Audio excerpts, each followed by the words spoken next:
Hi friends, అందరికీ hi.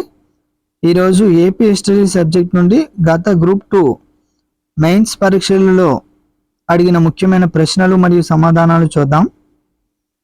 అందులో ముందుగా మొదటి ప్రశ్న, వెలనాటి పృథ్వీశ్వరుని గురించి పిఠాపురం శాసనంలో ప్రస్తావించిన సరస్సును తెలియజేయము. ఆన్సర్ కొల్లేరు సరస్సు. నెక్స్ట్, రాయచూర్ అంతర్వేది ఏ నదుల సంగమంతో ఏర్పడినది? రాయచూర్ అంతర్వేది ఏ నదుల సంగమంతో ఏర్పడినది? కృష్ణ మరియు తుంగభద్ర. నెక్స్ట్, క్రింది వాటిలో పాతరాయి యుగానికి చెందిన చోటు ఏది? ఇంపార్టెంట్ చూడండి, క్రింది వాటిలో పాతరాయి యుగానికి చెందిన ప్రదేశం ఏది అంటే ఆన్సర్ బిల్ల స్వర్గం. నెక్స్ట్, క్రింది వాటిలో ఏది ఆంధ్రాలో తామ్ర శిలాయుగపు సాక్ష్యము? తామ్ర శిలాయుగానికి ఆధారంగా లేదా సోర్స్గా ఉన్నది ఏది అంటే ఆన్సర్ పాతపాడు.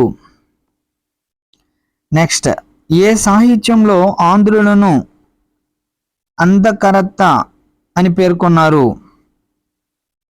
ఏ సాహిత్యంలో ఆంధ్రులను అందకరత్త అని పేర్కొన్నారు? ఆన్సర్ బౌద్ధ సాహిత్యము, బుద్ధిజం లిటరేచర్. నెక్స్ట్, ఆరో ప్రశ్న, మేకధోని శాసనం ఆధారంగా శాతవాహనులు బళ్ళారికి చెందినవారు అని చెప్పినది ఈ క్రింది వారిలో ఎవరు? మేకధోని శాసనం ఆధారంగా శాతవాహనులు బళ్ళారికి చెందినవారు అని చెప్పింది ఈ క్రింది వారిలో ఎవరు? Answer VS Sukthankar. నెక్స్ట్, ఏడో ప్రశ్న, గౌతమిపుత్ర శాతకర్ణి ఆధీనంలో ఉన్న అనుప అనే ప్రదేశపు రాజధాని ఏమిటి? రాజధాని పేరేమిటి?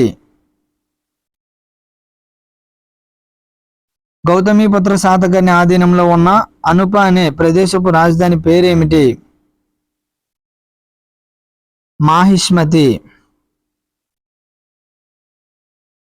నెక్స్ట్, ఎనిమిదో ప్రశ్న, క్రింది వారిలో జున్నార్ శాసనాన్ని విడుదల చేసింది ఎవరు?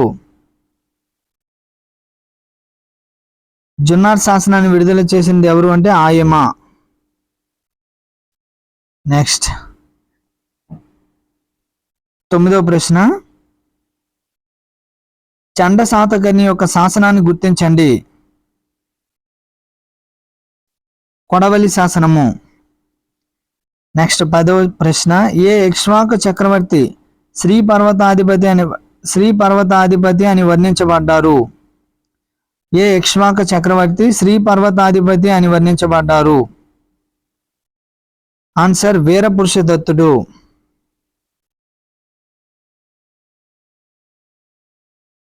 నెక్స్ట్, 11వ ప్రశ్న, క్రింది వాటిలో రుద్రపురుషదత్తుడు వేసిన శాసనము పేరేమిటి?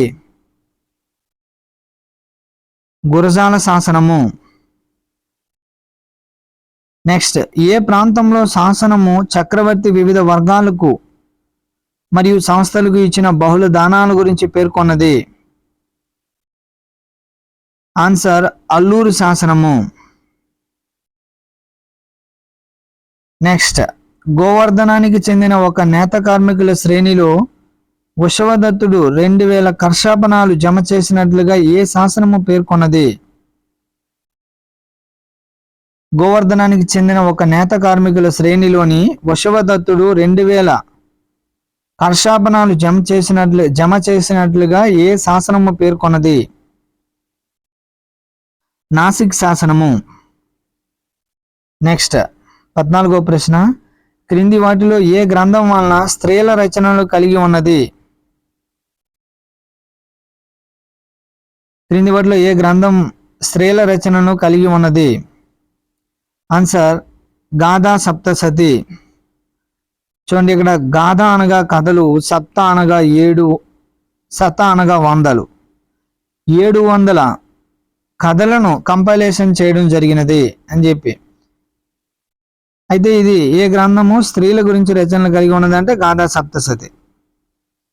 దీన్ని కంపైలేషన్ చేసింది ఎవరు అంటే హలుడు. కామసూత్ర అయితే వాత్సాయనుడు. లీలావతి పరిణయం అయితే కుతూహలుడు. బృహత్కథా మంజరి అయితే క్షమేంద్రుడు. ఇలా వీటికి రిలేటెడ్గా కూడా అడిగే అవకాశం ఉంటుంది, చూడండి ఒకసారి. నెక్స్ట్ 15వ ప్రశ్న, యోగసార అనే గ్రంథాన్ని రచించినది ఎవరు? యోగసార అనే గ్రంథాన్ని రచించినది ఎవరు అంటే నాగార్జునుడు. స్పృహుల్లేఖనాన్ని రచించినది కూడా నాగార్జునుడే. ఆచార్య నాగార్జునుడు అంటారు. కొండకుండాచార్యుడు అయితే జైన మత ఆచార్య ఇతను. నెక్స్ట్ 16వ ప్రశ్న, వెప్పర్ల శాసనాన్ని విడుదల చేసిన తూర్పు చాళుక్య రాజు ఎవరు? వెప్పర్ల శాసనాన్ని విడుదల చేసిన తూర్పు చాళుక్య రాజు ఎవరు అంటే జయసింహ వల్లభుడు. నెక్స్ట్ తర్వాత ప్రశ్న 17వ ప్రశ్న, క్రింది రాజులలో త్రిపుర మత్స్య మహేశ్వర అనే బిరుదును కలిగిన వారు ఎవరు? క్రింది రాజులలో త్రిపుర మత్స్య మహేశ్వర అనే బిరుదును కలిగిన వారు ఎవరు? ఆన్సర్ గుణగ విజయాదిత్యుడు. ఈ గుణగ విజయాదిత్యుడు మ్యాథమెటిక్స్ లో అత్యంత సుప్రసిద్ధుడిగా చెప్పడం జరుగుతుంది. గుణగ అనగా ఆ విధంగా అతనికి పేరు వచ్చింది. గణితము గుణగ విజయాదిత్యుడు. ఇతనికి త్రిపుర మత్స్య మహేశ్వర అనే బిరుదును కూడా కలిగి ఉన్నారు. నెక్స్ట్ 18వ ప్రశ్న, తూర్పు చాళుక్యుల కాలంలో పొట్ల చెరువు దేనికి ప్రసిద్ధి చెందిన కేంద్రము? తూర్పు చాళుక్యుల కాలంలో పొట్ల చెరువు దేనికి ప్రసిద్ధి చెందిన కేంద్రము? ఆన్సర్ జైన మతం. నెక్స్ట్ 19వ ప్రశ్న, రాజరాజ నరేంద్రునిచే నందంపూడి గ్రామాన్ని దానంగా స్వీకరించిన వ్యక్తి ఎవరు? రాజరాజ నరేంద్రునిచే నందంపూడి గ్రామాన్ని దానంగా స్వీకరించిన వ్యక్తి ఎవరు? ఎవరు అంటే మనకు నన్నయ్య భట్టు.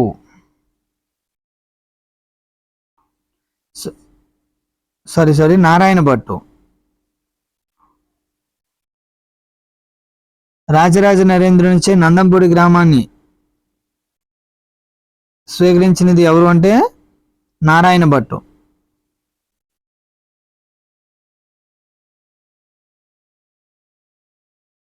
చూడండి, రాజరాజ నరేంద్రునిచే నందంపూడి గ్రామాన్ని దానంగా స్వీకరించిన వ్యక్తి ఎవరు అంటే నారాయణ భట్టు. నన్నయ్య కూడా రాజరాజ నరేంద్రుని ఆస్థానంలో కవి. నెక్స్ట్ 20వ ప్రశ్న, కాకతీయుల గురించి తొలి ప్రస్తావన ఏ శాసనంలో ఉన్నది? మాగల్లు శాసనంలో ప్రస్తావించడం జరిగినది.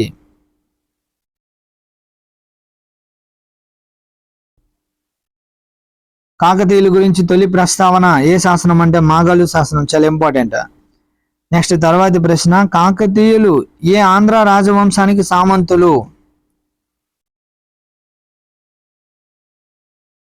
కాకతీయులు ఏ ఆంధ్ర రాజవంశానికి సామంతులు? రాష్ట్రకూటులకు సామంతులు. చూడండి, ఇక్కడ రాష్ట్రకూటులు అంటే ఇప్పుడు ఉన్న ప్రదేశం వచ్చేసరికి మహారాష్ట్ర, కానీ శాతవాహన కాలంలో ఇదంతా కూడా ఆంధ్ర రాజవంశము పరిపాలన క్రింద ఉండేది. సో ఆ విధంగా ఇక్కడ అర్థం చేసుకోవాలి.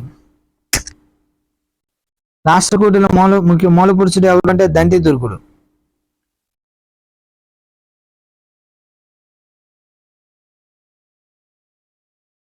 గొప్పవాడైతే ఆమోఘ వర్షుడు. అలా అడగవచ్చు. నెక్స్ట్ తర్వాతి ప్రశ్న, 1263లో గణపతి దేవుని క్రింది వారిలో ఎవరిని చూడండి 1263లో గణపతి దేవుణ్ణి క్రింది వారిలో ఓడించిన వారు ఎవరు? ఆన్సర్ పాండ్యుడు. మదురై రాజధానిగా పరిపాలించడం జరిగినది పాండ్యులు. నెక్స్ట్ తర్వాతి ప్రశ్న, క్రింది వారిలో రాయ గజకేసరి బిరుదును ధరించిన వారు ఎవరు?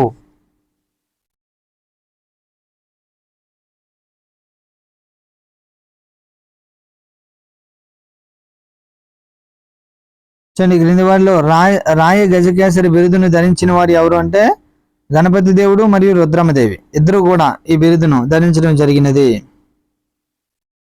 నెక్స్ట్ తర్వాతి ప్రశ్న, ఏ జిల్లాలో బౌద్ధ స్థావరంలో తాంబాయ దానము అనే పదము లభ్యమైనది? ఏ జిల్లాలోని బౌద్ధ స్థావరంలో తాంబాయ దానము అనే పదము లభ్యమైనది? విశాఖపట్నం. నెక్స్ట్ తర్వాతి ప్రశ్న, తొలి శాతవాహనుల చరిత్ర ఈ గ్రంథంలో తెలుపబడలేదు. గాథా సప్తశతిలో తెలుపబడలేదు.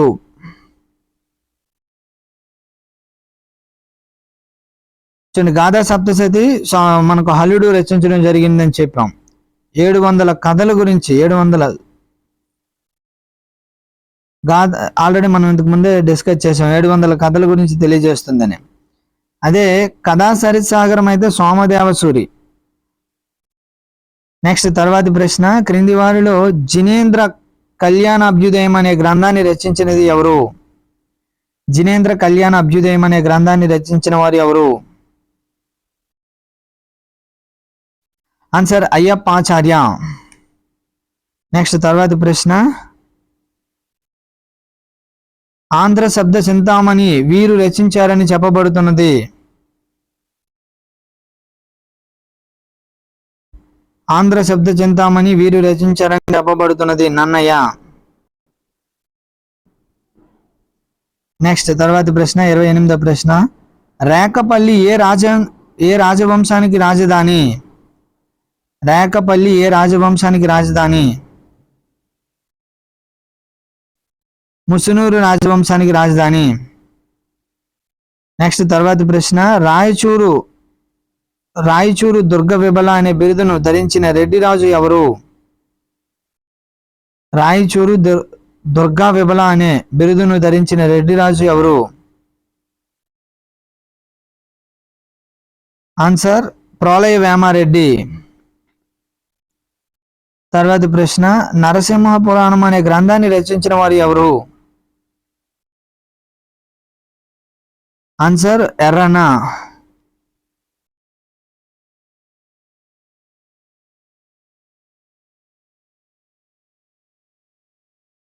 నెక్స్ట్ తర్వాతి ప్రశ్న, క్రింది వారిలో ఏ ఫర్గాటన్ ఎంపైర్ అనే గ్రంథాన్ని రచించినది ఎవరు?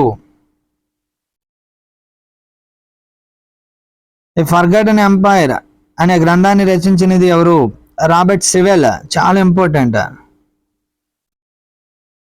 విజయనగర కాలంలోని విప్ర వినోదులు వీరిలో భాగము?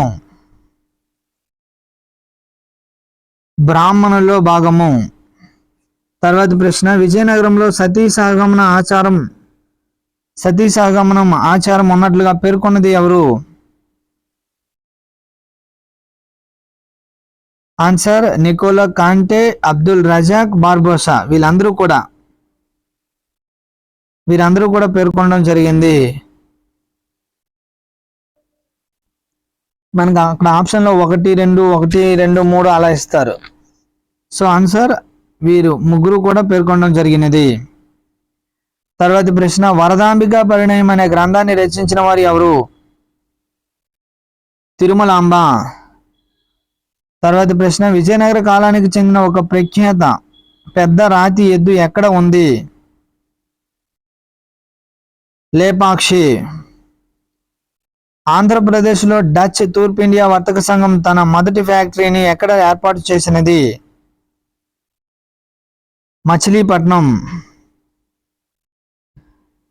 నెక్స్ట్, ఆంధ్రాలో చాలా ప్రాంతాలలో ఆంగ్ల స్వదేశీ భాషలలో పాఠశాలను ప్రారంభించిన రాజమండ్రి సబ్ కలెక్టర్ పేరేమిటి? GS Taylor.